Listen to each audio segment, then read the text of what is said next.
बिस्मिल्लाहिर्रहमानिर्रहीम दोस्तों, मैं डॉक्टर मोइज़ हुसैन सवाल और जवाब लेसन्स ऑफ लाइफ के सेशन के साथ हाजिर। हर जुमेरात शाम को 7 बजे सर्दियों में और गर्मियों में 7:30 यानी 7:30 बजे होता है। तो एक रिक्वेस्ट है आपसे, अगर अभी आपने नहीं किया ना, तो अभी तक नहीं किया तो अब कर लें। यूट्यूब पे जो चैनल है ना, उसको सब्सक्राइब करें और बेल आइकॉन पे क्लिक कर दें, ताकि जैसी कोई वीडियो हमारी फ़ौरन निकले वो आप तक पहुंच जाए, उसकी नोटिफिकेशन पहुंच जाए।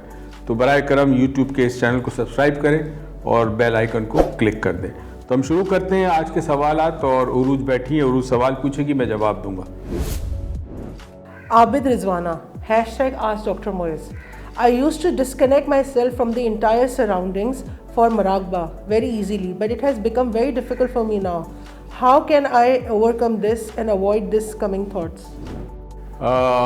देखिए बीवी, बात यह है कि एक तो आपने ये नहीं बताया कि पहले जब आप मराकबे में या मेडिटेशन में बैठती थी, आप अपने आप को शट डाउन करती थी दुनियावी अमूर से या दुनिया के मसाइल से और गिरदो नवा से। अब क्यों नहीं कर पाई? इसकी कोई वजह होगी। एक वजह ये होती है कि इंसान की ज़िंदगी में मसाइल बढ़ जाते हैं, या ज़िंदगी में कामकाज बढ़ जाते हैं, जिम्मेदारियाँ बढ़ जाती है, एज बढ़ जाती है, तो मुश्किल हो जाता है। जो कैफियत आप बयान करती है उसको संस्कृत में इस तरह बयान करते हैं कि जब आप मेडिटेशन की तरफ जाते हैं तो जो पहला स्टेप होता है वो यम होता है, फिर नियम होता है, फिर आसन होता है, फिर प्राणायाम होता है, फिर प्रत्याहार होता है। तो आप जिस स्टेज पे थी इसको प्रत्याहार कहते हैं। प्रत्याहार का मतलब यह है कि इंसान अपने हवासे खमसा को बंद कर दे, यानी आंखें बंद करते तो चले, आंखें तो बंद होगी, कान कैसे बंद करेंगे? उंगलियां नहीं डाल सकते। नाक कैसे बंद करेंगे? जबान कैसे बंद करेंगे? हाथ छूने का अमल या सेंस जो है वो कैसे बंद करेंगे? तो प्रत्याहार में ये होता है कि आप इतनी गहरी कैफियत में जाते हैं कि जब बैरूनी दुनिया से आपका ताल्लुक ख़त्म हो जाता है, उसके बाद शुरू होता है मेडिटेशन, धरना, ध्यान और समाधि। तो धरना जो है वो पहला स्टेज होता है मेडिटेशन का, मगर उससे पहले प्रत्याहार होता है। सेंसेस को अंदर की तरफ ले लेना, हवा से खमसा को अंदर की तरफ ले लेना, चूंकि ये बाहर की तरफ होते हैं, बैरूनी दुनिया से इनका ताल्लुक होता है, देखते हैं, सुनते हैं, चखते हैं, छूते हैं, सूंघते हैं, तो इनको बंद कर देना या अंदर की तरफ ले जाना, ये स्टेज है। तब मुझे आपने ये बताना होगा कि क्या चेंजेस आए हैं आपकी लाइफ में जिसकी वजह से अब वो कैफियत में नहीं रहती आप। क्योंकि मैं आपको जनरलाइजेशन में तो नहीं बता सकता, स्पेसिफिकली पता चले तो हम आपको बता सकें कि क्या तरीकाकार है कि फिर आप उस कैफियत में जा सकें। जब तक आप बताएंगी नहीं, मैं आपको गाइड नहीं कर सकता। Thank you. अस्सलाम वालेकुम। Muniza Naveed, #Ask Dr. Moiz. I am dentist. Tell me how to deal with negativity given by people. Especially, I even don't focus on my goals. How I become that whatever people do which doesn't affect my life and peace mentally. Especially after marriage, even spouse is corporate, not good. Muniza, एक तो आप dentist है, तो dentist को तो बड़ा ख्याल रखना है कि जब आप किसी का दांत निकाल रही हो, किसी के दांत में एनेस्थीसिया डाल रही हो, ड्रिलिंग कर रही हो, अगर आपको नेगेटिव थॉट आते हैं तो अल्लाह खैर करे, ठीक है। तो पहले तो ये समझ लें। दूसरा, देखिए, दुनिया जो है वो आपके मुताबिक नहीं चलती। हर किस्म के लोग होते हैं, आपके भाई बहन डिफरेंट होते हैं आपसे, आपके घर वाले डिफरेंट होते हैं, आपके प्रोफेशनल कुलीग्स डिफरेंट होते हैं, आपका शौहर या आपकी बीवी डिफरेंट हो सकती है, राइट। कमाल ये है कि इन तमाम डिफरेंसेस में, डिस्पैरिटी में आपने अपने आप को कंपोज रखना है, ये कमाल है। देखिए, अगर जंगल में चले जाएं तो वैसे तो बड़ा सुकून है, ना कोई लड़ने वाला, ना झगड़ने वाला, ना इनकम टैक्स, ना बिजली का प्रॉब्लम, ना पानी का प्रॉब्लम, ना टूटा हुआ रोड, कुछ भी नहीं। सुकून के साथ जंगल में इंसान जिंदगी गुजारे, 3 वक्त की उसको रोटी मिल जाए तो टेंशन नहीं। मगर माशरे में रहना, घर में रहना, घर वालों के रवैयों के साथ रहना, माशरे के रवैयों को बर्दाश्त करना, ऊंच नीच देखना, गर्मी सर्दी मौसम, ये तमाम जिंदगी के मौसमों को देखना, ये कमाल है, इंसानियत है कि आप उसके अंदर कैसे कंपोज और वन पॉइंटेड रहते हैं। तो हमें अब ये देखना है कि क्या हो सकता है कि आप अपनी लाइफ में पॉजिटिविटी रखें या बरकरार रखें या पैदा करें। पहली चीज तो ये कि आप एक्सपेक्टेशन छोड़ दें लोगों से। Don't expect your spouse to be very kind and very caring. It's very rare, spouse मिल जाते हैं ऐसे जो केयरिंग भी होते हैं, काइंड भी होते हैं, मगर हर इंसान डिफरेंट होता है। हो सकता है उसकी केयरिंग का तरीकाकार अलग हो, कुछ लोग प्यार का इजहार गुस्से में करते हैं, कुछ माँ बाप प्यार का इजहार डांट में करते हैं। तो कई स्पाउसेस भी ऐसे होते हैं जिनका प्यार का इजहार या ख्याल रखने का इजहार डिफरेंट होता है। तो पहली शर्त, लोगों से तवक्कुआत ख़त्म कर दें या कम कर दें। मौला कायनात का बड़ा खूबसूरत कौल है, लोग तकलीफ नहीं देते, लोगों से वाबस्ता तवक्कुआत तकलीफ देती है। जब आप तवक्कुआत रखेंगे वो तवक्कुआत आपकी पूरी नहीं होगी। तो आपने अपने पीस ऑफ माइंड, अपने जहनी सुकून के लिए काम करना है। तो आइडियली ये है कि रात को सोने से पहले 10 मिनट, एक तरीका बता रहा हूँ, शायद आपको बड़ा फ़ायदा हो इसमें। 10 मिनट आंखें बंद करके बैठें और आपने ये देखना है कि आज मैंने कहाँ कहाँ मेरे जहन में नेगेटिविटी आई, किस सिचुएशन में आई, क्यों आई, और उसके बाद अगर रोज़ आप इस चीज़ को रिवाइंड करेंगी, रोज़ क्या क्या हुआ, तो आहिस्ता आहिस्ता इवेंचुअली आपके पास कॉन्शियस कंट्रोल आ जाएगा।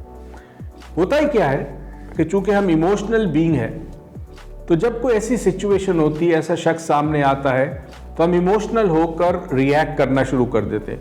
और रिएक्शन इजहार में नहीं होता, मतलब ज़रूरी नहीं कि आप अपने हाथ पैर से रिएक्ट करें, आपका जहन भी रिएक्ट करता है, वो नेगेटिव मोड में जा सकता है। तो अगर आप ये रोज़ एक्सरसाइज करके डिस्कवर करेंगे कि कहाँ कहाँ किस किस सिचुएशन में मेरे अंदर नेगेटिव सोच आई, इवेंचुअली आपके अंदर कॉन्शियस कंट्रोल आ जाएगा कि जब वो सिचुएशन या सिमिलर सिचुएशन आपके सामने आएगी, तो चूंकि कॉन्शियस कंट्रोल होगा तो आप अपने आप को रोक सकेगी। एक और एडवाइस आपसे ये बता दूं, अगर आप इस पर अमल कर सके, हर बुरी सिचुएशन में अच्छी चीज़ तलाश करें और ये मिलेगी आपको। आप देखें दुनिया में जब ये वबा फैली कोरोना की, तो बिजनेसेस बर्बाद हो गए, बहुत कुछ हो गया, मगर इसी कैलामिटी में, इसी मुश्किल में, इसी नुकसान में कई लोगों को फ़ायदा भी हुआ। लोगों ने घर से बिजनेस शुरू कर दिए, ख़वातीन ने घर में खाना बनाकर उसको देना शुरू कर दिया। एक नई ट्रेंड शुरू हुई कि जी work from home, learn from home, ये पहले कभी नहीं था।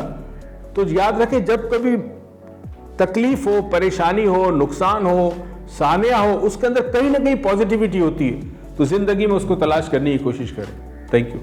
अस्सलाम वालेकुम। Hira Hasan Ahmed, #Ask Dr. Moez. How to reprogram your mind into positive thinking? Okay, first of all reprogram इतना आसान नहीं है, क्योंकि हम ऑलरेडी प्रोग्राम्ड हो चुके हैं। जब हम नेगेटिव सोचते हैं तो इसका ये मतलब है कि हमारे अंदर, जहन के अंदर कुछ पैमाने हैं किसी चीज़ को पॉजिटिव या नेगेटिव जज करने के। ये पैमाने हमारे बचपन में बन जाते हैं, ठीक है ना। जैसे हमने अक्सर सुना है, बहुत पुरानी मिसाल है, glass is half full, glass is half empty, ये सुना है हमने। तो ये पैमाने हमारे बचपन में हमारी तरबियत का हिस्सा होते हैं। अब तरबियत में अगर कोई ऐसी चीज़ डाली गई है कि वो पैमाना ऐसा बन गया है कि जिसके बाद आप किसी सिचुएशन को नेगेटिवली देखते हैं, हो सकता है दूसरा उसी सिचुएशन को पॉजिटिवली देखें। तो ये जो एंगल है देखने का, ये परसेप्शन जो है, ये उन फिल्टर्स पे बेस्ड है, जो जिसको मैं पैमाना कहता हूँ। बेसिकली फिल्टर्स होते हैं और हज़ारों फिल्टर्स होते हैं।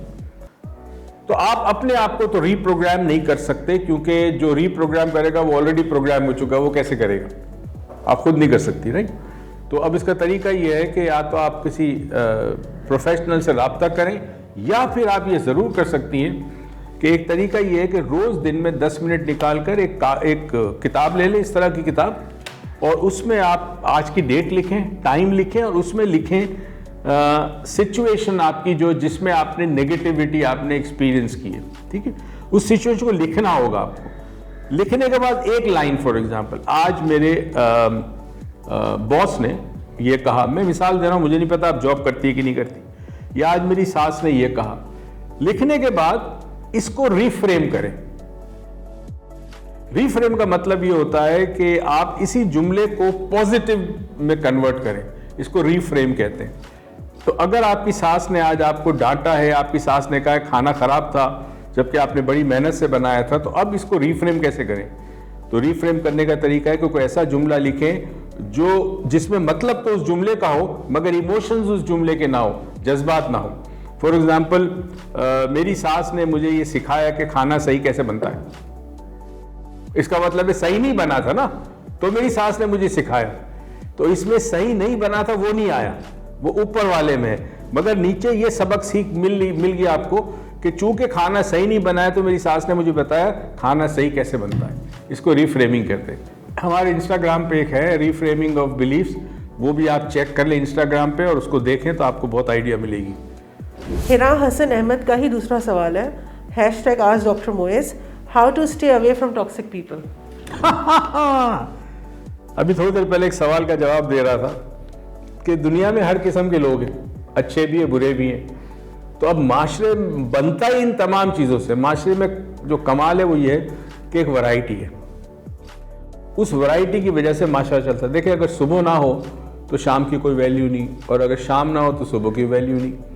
जब अंधेरा होता है तो आप इंतज़ार करते हैं सुबह का, और जब गर्मी शदीद हो जाए दिन का वक्त तो आप इंतज़ार करते हैं शाम कब होगी, ठंडी हवा कब चलेगी।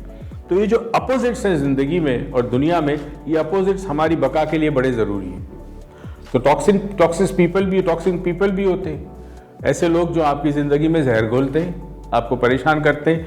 तो पहला प्रिंसिपल ये है कि अगर आप उनको अवॉइड कर सकते हैं तो करें।